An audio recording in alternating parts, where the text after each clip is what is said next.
गुरुदेव, ऋग्वेद के परिचय के बारे में कुछ बताइए। मुंडक उपनिषद में एक वचन है, उसी से हमारी चर्चा आरंभ हो सकती है। वचन इस प्रकार है, जिसे जानना चाहिए, ऐसा विद्वान लोग कहते हैं कि विद्या दो प्रकार की होती है, परा और अपरा।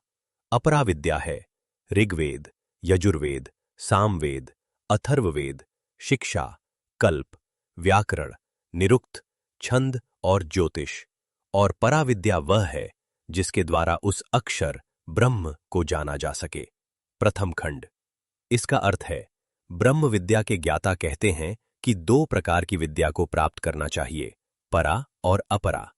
अपरा विद्या में आते हैं ऋग्वेद, यजुर्वेद, सामवेद, अथर्ववेद तथा शिक्षा, कल्प, व्याकरण, निरुक्त, छंद और ज्योतिष। और परा विद्या वह है जिसके द्वारा ब्रह्म का ज्ञान प्राप्त होता है। इस उद्धरण में वैदिक साहित्य की एक पूर्ण सूची मिलती है। वैदिक साहित्य को दो भागों में विभाजित किया गया है। एक भाग में है ब्रह्म विद्या, अर्थात उस अविनाशी सत्ता के बारे में ज्ञान जो विश्व में सूक्ष्म रूप से क्रियाशील है। यह ज्ञान वेदों से संबंधित और उनसे आश्रित एक वर्ग के ग्रंथों में लिपिबद्ध हुआ। इन्हें हम उपनिषद कहते हैं। उपनिषद का अर्थ है जो वेद के अंत में स्थित है। वेदांत शब्द का भी यही अर्थ है। बाद के काल में शंकराचार्य द्वारा प्रवर्तित वेदांत दर्शन भी इन्हीं उपनिषदों पर आधारित है। दूसरे भाग में बाकी सभी विषय आते हैं। इनमें पहले हैं चार वेद, ऋग्वेद, सामवेद, यजुर्वेद और अथर्ववेद।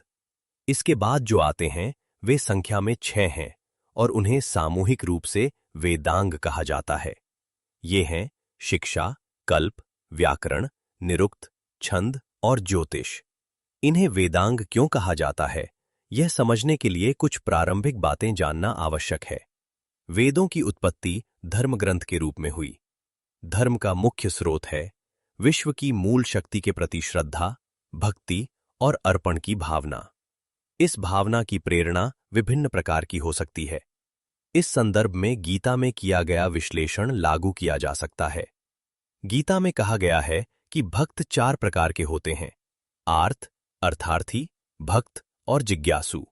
जो आर्त होता है वह संकट में पड़कर उससे मुक्ति के लिए परम सत्ता से सहायता मांगता है। जो अर्थार्थी होता है उसे कोई संकट नहीं होता, लेकिन वह किसी विशेष इच्छा की पूर्ति के लिए ईश्वर की कृपा चाहता है।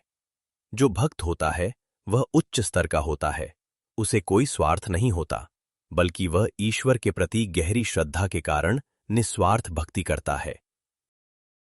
और जो जिज्ञासु होता है वह परम सत्य को जानने की इच्छा रखता है। वेद अत्यंत प्राचीन काल में रचे गए थे। उस समय मनुष्य अभी उच्च स्तर की भक्ति तक नहीं पहुंचा था।